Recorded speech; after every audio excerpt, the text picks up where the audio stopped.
Hey, thanks for being a part of the conversation. This is Forest Stories. I am the Poet in the Forest, a children's series that I penned out in the 1990s. Now, none of it would be possible if it wasn't for this forest right here in South Charlotte, North Carolina. I talk about it so much that I thought maybe it's time that you get to know what has inspired me for 30 years. Thanks for being a part of the conversation. Welcome back to the forest. A big change is probably coming to this forest. I've been a part of it for 32 years. It's a cozy little cuddly place, a dot on the map. That's really, nobody knows it exists unless you take the time to create a discovery. But it's scheduled to change, or at least for the moment, because there are rezoning meetings that are taking place, and the community of this forest is doing all they can to get petitions signed to protect this forest. They want to build a new community. It's where the community will be that has my attention.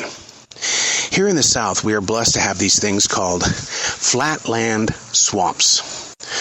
Not your normal swamps that you see creatures in movies, but a flatland swamp. A place where water gathers from rainstorms. It just doesn't sink into the ground as quickly as you would think. But there are creatures that live inside these land swamps. And the thing about it is that the whole entire environment around this forest, this tiny little cuddly forest in the middle of nowhere that people don't know about, things are going to change not only for the human being, but the wildlife. The petitions are out to help protect them, the deer, the hawk, the owls. Because once they get into this flatland area and they start ripping down the trees, that affects everything. Everything. Which is one of the reasons why back in 1997, I planted 1,700 trees in my section of the forest.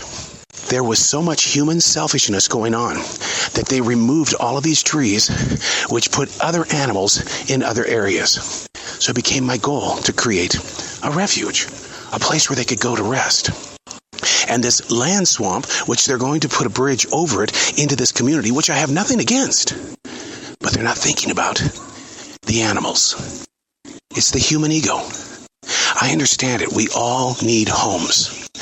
But what about the homes of nature? This story is going to grow, and we're going to talk about this a lot. I will get into the area, I will walk into the unfiltered areas, and I probably will get yelled at for being in areas that I don't need to be in.